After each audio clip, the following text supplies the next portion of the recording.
Hello friends, હું છું Divya food કિચનમાં તમારું સ્વાગત છે. તો આજે હું તમારા માટે લઈને આવી છું દશેરા સ્પેશિયલ ફાફડા અને તેની સાથે ખવાતી કઢીની રેસીપી. તો ખૂબ જ ટેસ્ટી, ઇઝી અને બનાવવામાં ખૂબ જ ઝટપટ બની જાય એવી રેસીપી છે. તો ફ્રેન્ડ્સ, ચલો રેસીપી સ્ટાર્ટ કરીએ. અહીંયા મેં 2.5 કપ જેટલું બેસન લઈ લીધું છે. એક વાટકીનું માપ લઈ લેવાનું છે અને તે વાટકીથી 2.5 કપ જેટલું બેસન લઈ લેવાનું છે. અને સૌથી પહેલાં બેસનને આપણે ચાળી લેવાનું છે, જેથી અંદર કોઈપણ જાતના ગાંઠા કે કચરો નહીં રહે. તો અહીંયા મેં બેસનને બરાબર ચાળી લીધું છે.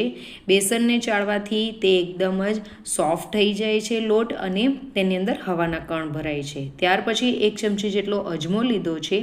એ અજમાને આપણે હાથથી ક્રશ કરીને તેની અંદર એડ કરી દેવાનું છે. આ બધાને આપણે બરાબર મિક્સ કરી દેવાનું છે. મિક્સ કર્યા પછી આપણે વચ્ચે ખાડો કરી દેવાનો છે. તો અહીંયા હવે આપણે તેલવાળા પાણીનું મિશ્રણ બનાવવાનું છે. તો અહીંયા 1/2 કપ જેટલું પાણી લીધું છે. અત્યારે પાણીનો યુઝ વધારે નથી કરવાનો. તેની અંદર 1 ચમચી મીઠું એડ કરી દીધું છે. 1 ચમચી પાપડ ખાંડ એડ કર્યું છે. જો પાપડ ખાંડ નહીં હોય તો 3/4 ચમચી તમે સોડા એડ કરી શકો છો, અથવા તો ગાંઠિયાનો સોડા એડ કરી શકો છો. અહીંયા 3 ટેબલસ્પૂન જેટલું તેલ એડ કર્યું છે. તેલ વધારે એડ નથી કરવાનું, નહીં તો આપણે જે ફાફડા બનાવશું એ બધું જ તેલ ઓબ્ઝર્વ કરી લેશે. અહીંયા હવે બધું મિશ્રણ મિક્સ કરી દેવાનું છે અને આ રીતનું વ્હાઈટ મિશ્રણ રેડી કરી દેવાનું છે. તો હવે આ મિશ્રણને આપણે લોટની અંદર એડ કરી દેવાનું છે અને બધું મિશ્રણ બરાબર મિક્સ કરી દેવાનું છે. અને આપણે કઠણ લોટ બાંધીને રેડી કરી દેવાનો છે. ફ્રેન્ડ્સ, જો તમને અત્યાર સુધીનો વિડીયો ગમ્યો હોય તો મારી ચેનલને જરૂરથી સબસ્ક્રાઈબ કરજો અને વિડીયોને એન્ડ સુધી જરૂરથી જોજો. ત્યાર પછી આ રીતનો કઠણ લોટ બાંધીને રેડી કરી દેવાનો છે અને તેને 10 મિનિટ સુધી ઢાંકીને રેસ્ટ આપવાનો છે. તો જ્યાર સુધી લોટ રેસ્ટ કરે છે ત્યાર સુધી આપણે તેની ઉપર મસાલો જે સ્પ્રિંકલ કરવાનો છે એ રેડી કરીએ. તો અહીંયા અડધી ચમચી હિંગ, 1 ચમચી મરીનો પાવડર, 1 ચમચી સંચર એડ કર્યો છે. આ બધાને આપણે મિક્સ કરી દેવાનું છે. ગરમ ગરમ ફાફડાની ઉપર જ્યારે આ મસાલો સ્પ્રિંકલ કરવામાં આવશે ત્યારે તેનો ટેસ્ટ 100 ગણો વધી જશે. તો હમણાં તેને સાઈડ પર મૂકીએ. 10 મિનિટ પછી લોટને ખોલીને જોઈએ છે તો એ બરાબર સેટ થઈ ગયો છે. તો હવે આ લોટ અત્યારે તમે જોઈ શકો છો કે તૂટી જાય છે. તો હવે આ લોટને આપણે મસળવાનો છે.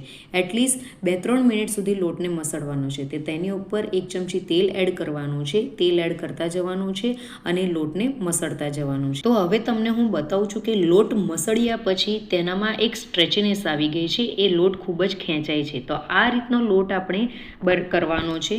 જો તમારો લોટ તૂટતો હોય તો તમે એને આ રીતે મસળીને તેને સોફ્ટ કરી શકો છો. તો હવે પૂરીની સાઈઝનો લુઓ આપણે લેવાનો છે અને તેને ઓવલ સાઈઝ આપી દેવાની છે અને બાકીના લોટને આપણે ઢાંકી દેવાનો છે, જેથી તે સુકાય નહીં. હવે લાકડાના પાટિયાની ઉપર આપણે આ લોટને મૂકી દેવાનો છે અને હથેળીનો જે ભાગ આવે છે તેનાથી આ રીતે ધીમે ધીમે સ્ટ્રેચ કરતા જવાનું છે.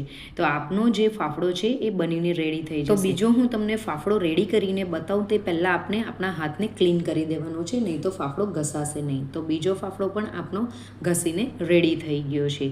ત્યાર પછી ત્રીજો ફાફડો પણ આ જ રીતે ઘસીને રેડી કરી દેવાનો છે. જો તમે હાથની મદદથી ફાફડો નહીં બનાવી શકતા હોય તો તમે વેલણની મદદથી પણ આ રીતે બનાવી શકો છો. તો હવે તેને ઉખાડવાનો છે. તો મેં અહીંયા પટ્ટી ચપ્પુ લીધો છે. તેનાથી આપણે આ રીતે ધીમે ધીમે કરતા જવાનું છે અને આપણે ફાફડાને ઉખાડી લેવાનું છે. તો ખૂબ જ ઇઝીલી આપણો ફાફડો ઉખડી જશે. તો અહીંયા હવે મેં તેલ ગરમ કરવા મૂકી દીધું હતું. તેલ આપણું મીડિયમ હોટ ઓઇલ હોવું જોઈએ. અહીંયા તમે જોઈ શકો છો કે થોડો લુઓ મેં નાખ્યો છે અને તે જતાની સાથે જ ઉપર આવી ગયો છે. તો આ રીતનું તેલ હોવું જોઈએ. તો તેની અંદર તમારી પેણીમાં આવે એટલા ફાફડા આપણે એડ કરી દેવાના છે.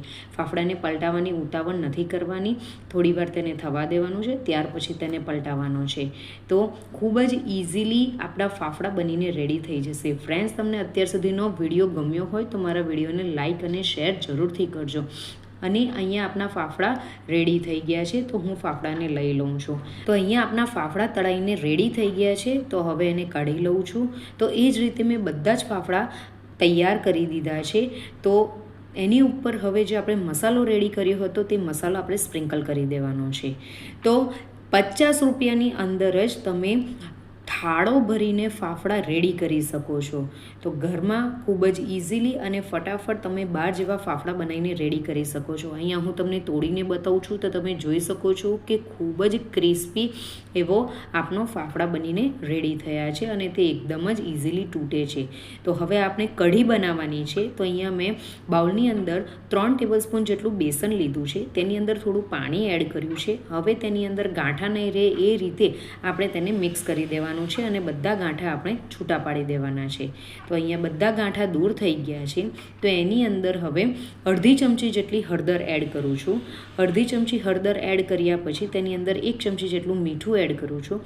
2 ચમચી ખાંડ એડ કરું છું અને આ બધાને આપણે બરાબર મિક્સ કરી દેવાનું છે. બધું બરાબર મિક્સ થઈ જાય એટલે તેની અંદર 1/4 કપ જેટલું પાણી એડ કરું છું અને તેને મિક્સ કરી દઉં છું. મિક્સ કર્યા પછી એની અંદર પિંચ જેટલો લીંબુના ફૂલ એડ કરું છું. તમે લીંબુના ફૂલની જગ્યાએ લીંબુનો રસ પણ એડ કરી શકો છો. આ બધાને આપણે મિક્સ કરી દેવાનું છે. તો હવે એક કઢાઈની અંદર 2 ટેબલસ્પૂન જેટલું તેલ એડ કરી દીધું છે. તેલ ગરમ થાય એટલે 1 ચમચી જેટલી રાઈ એડ કરી દેવાની છે. રાઈ બરાબર ફૂટી જાય એટલે તેની અંદર અડધી ચમચી હિંગ એડ કરવાની છે. લીલા મરચાં જેને મેં કટ કરી દીધા હતા તે એડ કર્યા છે. લીમડાના પાન એડ કરી દેવાના છે અને આ બધું આપણે મિક્સ કરી દેવાનું છે અને મરચાંને સાતળી લેવાના છે. મરચાં અને લીમડા બરાબર સતળાઈ જાય એટલે તેની અંદર જે આપણે બેટર રેડી કર્યું હતું કઢી બનાવવા માટે તે બેટર આની અંદર એડ કરી દેવાનું છે.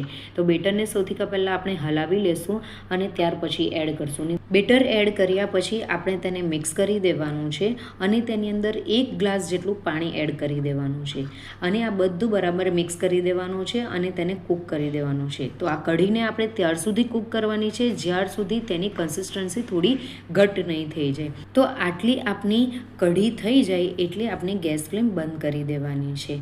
તો આપની કઢી હવે રેડી થઈ ગઈ છે. તો હવે અહીંયા સર્વિંગ પ્લેટની અંદર ફાફડા અને ચટણી બંને લઈ લીધા છે.